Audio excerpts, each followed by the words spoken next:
എൻ്റെ പേര് നോബിൻ. ഞാൻ കാനഡ ടൊറോണ്ടോ എന്ന് പറഞ്ഞ സിറ്റിയിൽ നിന്നാണ് വരുന്നത്. ഞാൻ ഇന്നാണ് ആക്ച്വലി വന്നത്. രാവിലെ 2:15 ഫ്ലൈറ്റിലാണ് ഞങ്ങൾ വന്നത്. അപ്പം ഞാൻ ഇന്നിപ്പം വന്നത് സാക്ഷ്യം പറയാൻ വേണ്ടിയാണ്. ഇതെൻ്റെ ഫസ്റ്റ് ടൈമാണ് ഇവിടെ കൃപാസനത്തിൽ. ഞാൻ ആദ്യമായിട്ടാണ് ഇവിടെ വരുന്നത്. പരിശുദ്ധ അമ്മയുടെ അടുത്തും ഈശോയുടെ അടുത്തൊക്കെ ആദ്യമായിട്ടാണ് ഇന്ന് ഇതെല്ലാം കാണുന്നത്.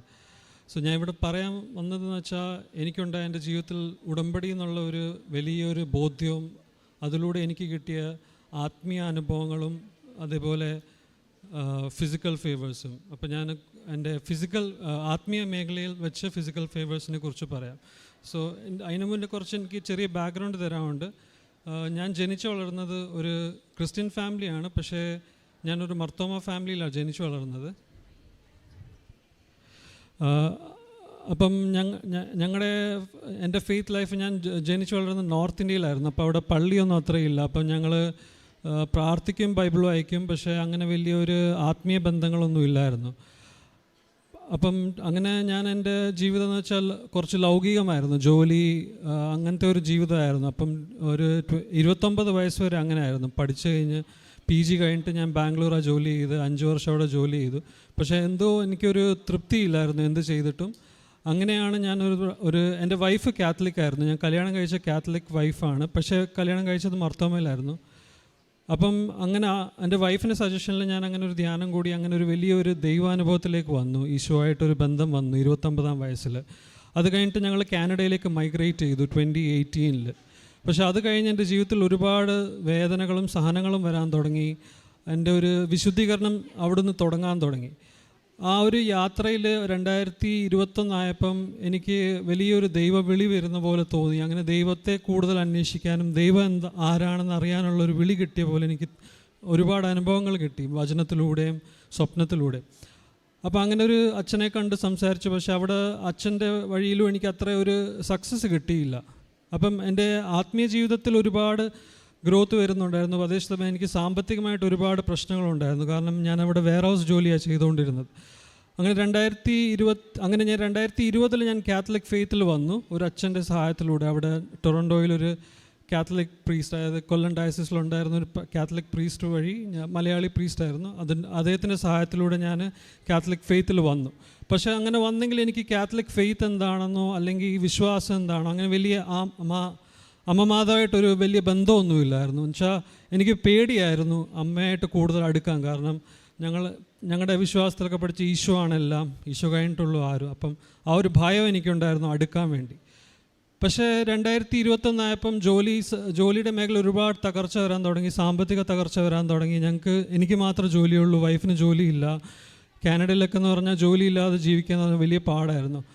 അങ്ങനെ ഞാൻ നോക്കിയപ്പോൾ എല്ലാവരും കൈവിടുന്ന ഒരു കേസായി. അതായത് അച്ഛൻ്റെ അടുത്ത് പറഞ്ഞാൽ അച്ഛനും വലിയൊരു ഹെൽപ്പ്, എൻ്റെ സ്പിരിച്വൽ ഡയറക്ടർ ഉണ്ടായിരുന്നു എനിക്ക് അവിടെ അദ്ദേഹത്തിനും വലിയ ഹെൽപ്പൊന്നും ചെയ്യാൻ പറ്റിയില്ല. അപ്പോൾ അങ്ങനെ ഇരിക്കുമ്പോഴാണ് എനിക്ക് പെട്ടെന്ന് എൻ്റെ കാത്തലിക് ഫെയ്ത്തിൽ ഫോം ചെയ്ത എൻ്റെ അച്ഛൻ കൃപാസനത്തിനെ കുറിച്ച് പറഞ്ഞൊരു ഓർമ്മ വന്നു. അതേപോലെ എൻ്റെ മദർ ഇൻ ലോ കൃപാസനത്തെക്കുറിച്ച് പറഞ്ഞായിരുന്നു എൻ്റെ അടുത്ത്. അപ്പോൾ ഞാൻ അങ്ങനെ സാക്ഷ്യങ്ങൾ ഒരുപാട് കേൾക്കാൻ തുടങ്ങി 2022 ജനുവരിയിൽ. ആ സാക്ഷ്യങ്ങൾ കേട്ടപ്പോൾ എനിക്ക് ഒരുപാട് വലിയൊരു ഇൻസ്പിറേഷൻ തോന്നി. ഇത് ഞാനും ചെയ്യാൻ, ഒരുപക്ഷെ ചിലപ്പോൾ എൻ്റെ ജീവിതത്തിൽ ഒരുപാട് വലിയ അത്ഭുതങ്ങൾ നടക്കാം. ഈ ദൈവവിളിയും അതേപോലെ എൻ്റെ ഫിസിക്കൽ അതായത് ടെമ്പറൽ ലൈഫും അതേസമയം ഒരുമിച്ച് പോകാൻ പറ്റുന്നു. അങ്ങനെ ഞാൻ 2022 ഫെബ്രുവരിയിൽ ഓൺലൈൻ ഉടമ്പടി എടുത്തു. ഞാൻ നന്നായിട്ട് ഒരുങ്ങി. അന്ന് ഞാൻ ഓൾറെഡി കാത്തലിക് ആയിരുന്നു. അപ്പോൾ ഞാൻ ഞായറാഴ്ച പള്ളിയിൽ പോയി കുർബാന കൂടി തിങ്കളാഴ്ച തൊട്ട് ഉടമ്പടി സ്റ്റാർട്ട് ചെയ്തു. അപ്പോൾ ഞാൻ വിചാരിച്ചു ഇനിയും ജോലിയൊക്കെ കിട്ടും, പേടിക്കണ്ട. പക്ഷേ എൻ്റെ കേസ് നേരെ ഓപ്പോസിറ്റായിരുന്നു. ആ സമയത്ത് എനിക്ക് കൂടുതൽ ഇൻ്റർവ്യൂ വന്നു, അതേസമയം കൂടുതൽ റിജക്ഷൻസ് ആണ് വന്നത്. അപ്പോൾ കുറേ കൂടെ ഞാൻ ഒരുപാട് ഡീമോട്ടിവേറ്റ് ആയി. എന്ന് വെച്ചാൽ ഞാൻ സാക്ഷ്യങ്ങൾ കേട്ടപ്പം ഇതെല്ലാവർക്കും കിട്ടുന്നു, പക്ഷേ ഇത് 10 ദിവസം കൊണ്ട് കിട്ടുന്നു, 15 ദിവസം കൊണ്ട്. പക്ഷേ എൻ്റെ കേസിൽ ഈ 1.5 മാസമായിട്ടും ഒന്നും നടക്കുന്നില്ല. അതേസമയം എല്ലാം ഓപ്പോസിറ്റാണ്. പക്ഷേ എന്തോ ദൈവകൃപയാൽ അതിൽ നിലനിൽക്കാനുള്ളൊരു ശക്തി എനിക്ക് ഉണ്ടായിരുന്നു. ഉടമ്പടിയിൽ നിലനിൽക്കാൻ ദൈവം കൈവിടാതെ പിടിച്ച ഒരു അനുഭവം എനിക്ക് ഉണ്ടായിരുന്നു കൂടെ. അപ്പോൾ എന്നോട് 3 മാസം തികയ്ക്കാനുള്ളൊരു കൃപ എനിക്ക് ദൈവം തന്നു.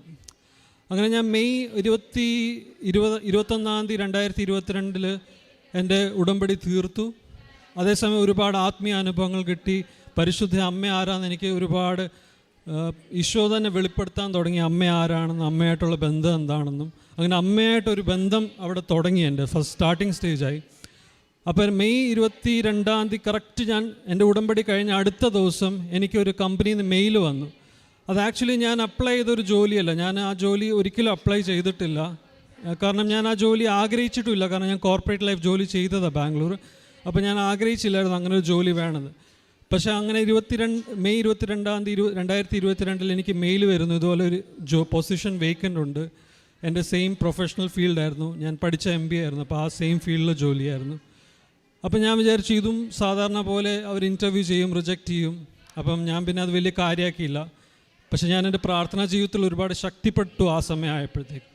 പക്ഷേ എൻ്റെ അത്ഭുതത്തിൽ ഞാൻ പറയട്ടെ, ഞാൻ ഇൻ്റർവ്യൂ അറ്റൻഡ് ചെയ്ത് ഒരു ദിവസം കഴിഞ്ഞ 25th ഇൻ്റർവ്യൂ അറ്റൻഡ് ചെയ്തു, 27th സെക്കൻഡ് റൗണ്ട് അറ്റൻഡ് ചെയ്ത് അപ്പം ഞാൻ എൻ്റെ കയ്യിൽ എൻ്റെ കാശിരൂപം ഉണ്ടായിരുന്നു ആ സമയത്ത്. കാരണം എൻ്റെ മദറിനോട് കാശിരൂപം കൊണ്ടുവന്നായിരുന്നു. അപ്പോൾ ഞാൻ ആ കാശിരൂപം പിടിച്ചായിരുന്നു ഇൻ്റർവ്യൂ കൊടുത്തത്. അപ്പോൾ എനിക്കുണ്ട അനുഭവം എന്ന് പറഞ്ഞാൽ പുള്ളിക്കാരി ചോദിച്ച ചോദ്യങ്ങൾക്കുള്ള ഉത്തരം പുള്ളിക്കാരി എക്സ്പെക്റ്റ് ചെയ്തൊരു ആൻസേഴ്സ് ഉണ്ടായിരുന്നു.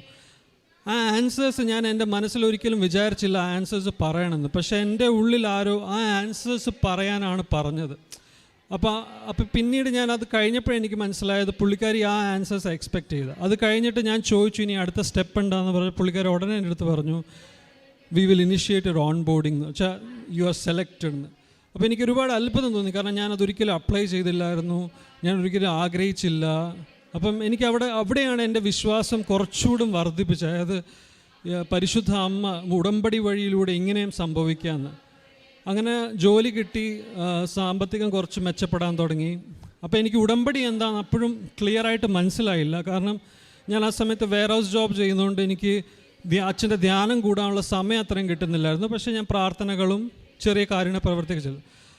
അങ്ങനെ 2023 ആയപ്പം ജോലിയിൽ പിന്നെ ഒരു വലിയൊരു തകർച്ചയല്ല, ഒരു തടസ്സം വന്നു. അതായത് എൻ്റെ മാനേജർ പറഞ്ഞു ചെറിയൊരു പ്രശ്നമുണ്ട് മുന്നോട്ട് പോകുന്ന കാര്യം. കാരണം ആ സമയത്ത് ഒരു ഇക്കണോമിക് ഡൗൺ ടേൺ ഉണ്ടായിരുന്നു അവിടെ കാനഡ മൊത്തം, ജോലി പോകുന്ന ലേ ഓഫ് കേസസൊക്കെ. അപ്പോൾ എൻ്റെ കേസിലായപ്പം പുള്ളിക്കാരി എന്നെ കുറച്ച് ആങ്സൈറ്റി തന്നു. അപ്പോൾ 3 ദിവസം എനിക്ക് ഒരുപാട് തലവേദനയും ഉറക്കമില്ലായ്മയൊക്കെ ആയി. അങ്ങനെ ഇരുന്നപ്പോൾ എനിക്ക് പെട്ടെന്ന് 3 ദിവസം കഴിഞ്ഞപ്പോൾ ഇവിടുത്തെ ഈ പരിശുദ്ധ അമ്മയുടെ രൂപം എൻ്റെ മനസ്സിലിങ്ങനെ പിന്നെയും കയറി വന്നു. അപ്പോൾ ഞാൻ പ്രാർത്ഥിച്ച് ചോദിച്ചപ്പോൾ അമ്മേനോട് ഞാൻ ഓൾറെഡി ഉടമ്പടി എടുത്തതായിരുന്നല്ലോ, പിന്നെ എന്തിനാ എന്നെ തിരിച്ചെടുപ്പിക്കുന്നതെന്ന്.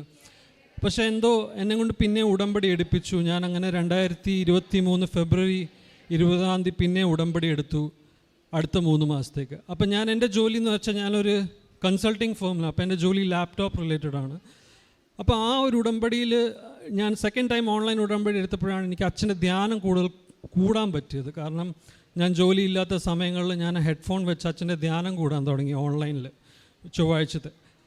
അങ്ങനെ ധ്യാനം കൂടുമ്പോഴാണ് എനിക്ക് ഈ ഉടമ്പടിയെ കുറിച്ചുള്ള ഒരു വെളിച്ചം കിട്ടാൻ തുടങ്ങിയത്. അതായത് ഉടമ്പടി എന്താണെന്ന് അച്ഛൻ എപ്പോഴും പറയുന്ന ഒരു വാക്കാണ് എന്നെ സ്ട്രൈക്ക് ചെയ്യുന്നത്. Covenant is A complete Providence of A human life, it's A complete package. അതായത് അതിലാണ് എല്ലാം വരുന്നത്. കാരണം അതുവരെ എനിക്ക് ഈ കൊന്ത എന്താണെന്നോ കരുണക്കൊന്ത എന്താണെന്നോ അല്ലെങ്കിൽ മരിയൻ സ്പിരിച്വാലിറ്റി എന്താണെന്നോ ഒന്നും അറിയില്ലായിരുന്നു. പക്ഷേ രണ്ടാമത്തെ ഉടമ്പടി എടുത്തപ്പോഴാണ് ഈ കൊന്തനെക്കുറിച്ച് പരിശുദ്ധ അമ്മേനെ പഠിപ്പിച്ചു. അത് ഞാൻ വിചാരിച്ചത് പരിശുദ്ധ അമ്മേനെ നിലനിർത്തിയിട്ടാണ് നമ്മൾ പ്രാർത്ഥിക്കുന്നത്. പക്ഷേ അവിടെയാണ് എനിക്ക് മനസ്സിലായതല്ല, അത് ഈശോയെ കേന്ദ്രീകരിച്ചുള്ളൊരു പ്രാർത്ഥനയാണ്. ഈശോയുടെ എല്ലാ രഹസ്യം, അതായത് ജനനം തൊട്ട് മരണം വരെയുള്ള രഹസ്യങ്ങളാണ് നമ്മൾ ധ്യാനിക്കുന്നത്. അത് പരിശുദ്ധമ്മ പറഞ്ഞ നമ്മൾ ഈശോയെ പോലെ ആക്കാൻ വേണ്ടിയാണ് നമ്മൾ കൊന്ത ചൊല്ലുന്നത്, അല്ലാതെ നമ്മൾ ചുമ്മാ ചൊല്ലുന്നതല്ല, നമ്മൾ ഈശോയെ പോലെ ആവണം. അതെനിക്ക് ആ ഒരു ബോധ്യം ആ രണ്ടാമത് ഉടമ്പടി എടുത്തപ്പോൾ കിട്ടി. അങ്ങനെ കൊന്തയോട് എനിക്ക് വലിയൊരു ആഗ്രഹം തോന്നി, കൊന്ത ചൊല്ലാൻ തുടങ്ങി. അതേപോലെ രണ്ടാമത് എനിക്ക് വിശുദ്ധി ഒരു വലിയൊരു ആഗ്രഹമായി. രണ്ടാമതോടും അത് വിശുദ്ധിയിൽ ഇനിയും ജീവിക്കണം. അപ്പോൾ ലൗകികമായ കാര്യങ്ങൾ മാറ്റിവെക്കണം. ജോലിയുണ്ട്, സെക്യുലർ ജോലിയാണ്, പക്ഷെ എന്നാലും വിശുദ്ധി പാലിച്ച് ഇനി മുന്നോട്ട് ജീവിക്കണം. എല്ലാ കാര്യങ്ങളിലും വിശുദ്ധി കൂടുതൽ ഫോക്കസ് ചെയ്യാനുള്ള ഒരു ദാഹം കിട്ടി. അങ്ങനെ രണ്ടാമത്തെ ഉടമ്പടിയിൽ ഒരുപാട് ആത്മീയ രഹസ്യങ്ങൾ വെളിപ്പെടാൻ തുടങ്ങി. വചനത്തിലൂടെ ആയാലും നമ്മൾ ദാവീദിൻ്റെ ജീവിതമൊക്കെ ഒരുപാട് ധ്യാനിക്കാൻ പറ്റി. കാരണം അച്ഛൻ പറയുന്ന പോലെ നമ്മൾ ദൈവം ഒരു ഉടമ്പടി ചെയ്തു കഴിഞ്ഞാൽ അത് ദൈവം മരണം വരെ ചെയ്യുന്ന ഒരു ഉടമ്പടിയാണ്. അത് ഒരു താൽക്കാലിക ഉടമ്പടിയല്ല. അതൊക്കെ ആ ഒരു ബോധ്യങ്ങൾ എനിക്ക് അച്ഛൻ്റെ ധ്യാനം കൂടിയപ്പോഴും മനസ്സിലാക്കാം. ഞാൻ രണ്ടാമത്തെ ഉടമ്പടിയിൽ ഒരു വലിയൊരു കൃപ കിട്ടിയെന്ന് വെച്ചാൽ അച്ഛൻ്റെ ധ്യാനങ്ങൾ ഞാൻ നോട്ട്സായിട്ട് എഴുതാൻ തുടങ്ങി. അതായത് അച്ഛൻ ചൊവ്വാഴ്ച ധ്യാനം നടത്തുമ്പം ഞാൻ ചൊവ്വാഴ്ചയും ബുധനാഴ്ചയും കൂട്ടിച്ചേർന്ന് അത് സമയമെടുത്ത് കേട്ട് ഞാൻ എൻ്റേതായ രീതിയിൽ അത് നോട്ട്സ് എടുത്ത് അത് നോട്ട്സ് എടുത്ത് കഴിഞ്ഞ് ഞാൻ വായിക്കുമ്പോഴാണ് എനിക്ക് അതിലൂടെ വെളിച്ചം കിട്ടിയത് ഈ ഉടമ്പടി എന്താണെന്നും മരിയൻ ഉടമ്പടി എന്താണെന്നും. അതായത് പരിശുദ്ധ അമ്മേനെ മാറ്റി നിർത്തി നമുക്ക് ഈശോയിലേക്ക് എത്താൻ കുറച്ച് പാടാം, അതേസമയം പരിശുദ്ധ അമ്മ കൂടെ ഉണ്ടെങ്കിൽ കുറച്ചുകൂടെ എളുപ്പത്തിൽ നമുക്ക് ഈശോയിലേക്ക് എത്താൻ പറ്റുന്നു. അങ്ങനെ രണ്ടാമത്തെ ഉടമ്പടിയിൽ എനിക്ക് സ്വപ്നങ്ങൾ കിട്ടാൻ തുടങ്ങി. അപ്പോൾ അതിലൊരു സ്വപ്നം എന്ന് പറഞ്ഞാൽ എനിക്ക് 2 പേര് വെളിപ്പെട്ട് കിട്ടി എൻ്റെ ജോലി സ്ഥലത്ത്, എൻ്റെ പുതിയ മാനേജറിൻ്റെ. അപ്പോൾ ഞാൻ ആലോചിച്ചു, അന്ന് 2023 ഏപ്രിലാണ് ആ സ്വപ്നം കിട്ടിയത്. അപ്പോൾ ഞാൻ ആലോചിച്ചു, എന്തിനാണ് ഈ പേര് എനിക്കിപ്പോൾ വെളിപ്പെടുത്തി തരുന്ന പരിശുദ്ധ അമ്മ? ആ പുള്ളിക്കാരായിട്ട് എനിക്കൊരു ബന്ധവുമില്ലല്ലോ. പക്ഷെ അത് ഈ കഴിഞ്ഞ മാസമാണ് എനിക്ക് മനസ്സിലായത്. എൻ്റെ ജോലിയിൽ എനിക്ക് പ്രൊമോഷൻ കിട്ടി. ഇപ്പോൾ ആ മാനേജറാണ് എൻ്റെ പുതിയ മാനേജർ. അന്ന് പരിശുദ്ധ അമ്മ എനിക്ക് വെളിപ്പെടുത്തിയ പേരുള്ള ആ സെയിം മാനേജറാണ് എനിക്കിപ്പോൾ പുതിയതായിട്ട് വന്നിരിക്കുന്നത്. അപ്പോൾ അത് അന്ന് എനിക്ക് മനസ്സിലായില്ല. അന്ന് ഞാൻ തന്നെ ചിന്തിച്ചു, എന്തിനാണ് ഈ പേര് എനിക്ക് വെളിപ്പെടുത്തുക, കാരണം പുള്ളിക്കാരായിട്ടൊരു ബന്ധമില്ല. അപ്പോൾ ആ ഒരു പ്രോമിസ് അന്ന് എനിക്ക് കിട്ടി, പക്ഷേ ഇപ്പോഴാണ് ഫുൾഫിൽ. അതേപോലെ എനിക്ക് വേറെ ഒരുപാട് പ്രോമിസസ് അന്ന് തന്നെ പരിശുദ്ധ അമ്മ രണ്ടാമത്തെ ഉടമ്പടി എടുത്തപ്പോൾ തന്നു. അത് ഫ്യൂച്ചറിലേക്കുള്ള പ്രോമിസസ് ഉണ്ട്. പലതും നടന്നു കഴിഞ്ഞു, പലതിനും നടക്കാനിരിക്കുന്നു. അങ്ങനെ രണ്ടാമത് ഉടമ്പടി എടുക്കുന്ന സമയത്ത് വേറൊരു വലിയൊരു കൃപ കിട്ടിയെന്ന് വെച്ചാൽ, പരിശുദ്ധ അമ്മ വഴി എനിക്ക് മെഡ്ജുഗോറി പോകാനുള്ളൊരു വലിയൊരു വിളി വന്നു.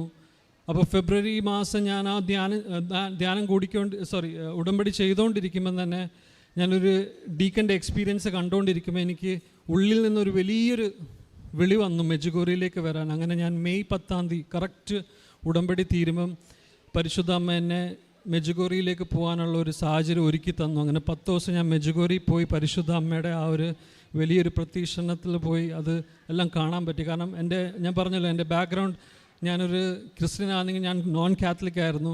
പക്ഷേ ഇതൊക്കെ എനിക്ക് അക്സെപ്റ്റ് ചെയ്യാൻ വളരെ ബുദ്ധിമുട്ടുള്ള കാര്യമായിരുന്നു. കാരണം ഞാനും ഇതിനോടൊക്കെ വലിയൊരു ബേസിക്കലി അപ്പാരിഷൻസൊക്കെ ഞാൻ അക്സെപ്റ്റ് ചെയ്യും, പക്ഷേ അപ്രൂവ്ഡ് അപ്പാരിഷൻസ് ആയിരിക്കണം, അങ്ങനെയൊക്കെ ഒരു വലിയൊരു മൈൻഡ് ബ്ലോക്ക് ഉണ്ടായിരുന്നു. പക്ഷേ കൃപാസനം, മെഡ്ജുഗോറി ഇതൊക്കെ ഇപ്പോഴും പ്രത്യക്ഷണത്തിൻ്റെ സാക്ഷ്യങ്ങളാകാൻ പോകുന്നേ ഉള്ളൂ. അപ്പോൾ അതിലേക്കൊക്കെ അമ്മ വിളിക്കുമ്പോൾ എനിക്ക് തോന്നുന്നത് അത് വലിയൊരു ദൈവകൃപയായിട്ട് എനിക്ക് ഫീൽ ചെയ്യുന്നു ഇപ്പോൾ. കാരണം അതൊക്കെ ചിലപ്പം എന്നെ തന്നെ ചിലപ്പം പ്രത്യക്ഷണത്തിൻ്റെ സാക്ഷിയെ ഉയർത്താൻ വേണ്ടി ആയിരിക്കുന്നു ഞാൻ ഇന്നും വിശ്വസിക്കുന്നു. അങ്ങനെ രണ്ടാമത് ഉടമ്പടി കഴിഞ്ഞു. മൂന്നാമത്തെ അതിൽ വേറൊരു കാര്യം പറയാനുള്ളത്, എൻ്റെ അവന് 2.5 വയസ്സായപ്പോൾ അവന് സംസാരിക്കാനൊരു ബുദ്ധിമുട്ടുണ്ടായിരുന്നു. അപ്പോൾ ഞാനത് ഫസ്റ്റ് ഉടമ്പടിയിൽ വെച്ചായിരുന്നു. അപ്പോൾ കുറേ പേര് ഞങ്ങളുടെ അടുത്ത് പറഞ്ഞു സ്പീച്ച് തെറാപ്പി ചെയ്യണം, വേറെ എക്സസൈസൊക്കെ കൊടുക്കണം. പക്ഷെ ഞങ്ങളതൊന്നും ചെയ്തില്ല. കറക്റ്റ് ഉടമ്പടി കഴിഞ്ഞപ്പം അവന് വേർഡ്സ് പറയാൻ തുടങ്ങി, പതുക്കെ വേർഡ്സ് കണക്ട് ചെയ്യാൻ തുടങ്ങി. അത് ഞാൻ വിശ്വസിക്കുന്ന പരിശുദ്ധ അമ്മയുടെ വലിയ മാധ്യസ്ഥ ശക്തിയിലൂടെ നടന്ന ഒരു വലിയ അത്ഭുതമാണെന്ന് ഞാൻ എന്നും വിശ്വസിക്കുന്നു. അതുപോലെ മൂന്നാമത് ഞാൻ പിന്നെയും ഉടമ്പടി എടുത്തു, ഓൺലൈൻ തന്നെ. കാരണം എനിക്ക് മനസ്സിലായത് ഉടമ്പടി എന്ന് പറയുന്നത് നമ്മൾ താൽക്കാലികമായി ചെയ്തത് നിർത്തിപ്പോകാൻ പറ്റില്ല. ആ ഒരു അനുഭവം കിട്ടിക്കഴിഞ്ഞാൽ. കാരണം ഞാൻ 2 പ്രാവശ്യം ഉടമ്പടി എടുത്തു കഴിഞ്ഞപ്പോഴും ഞാൻ വിചാരിച്ചു ഇതോടെ തീർന്നു, ഇനിയും ഇത് ചെയ്യാൻ കുറച്ച് പാടാണ്.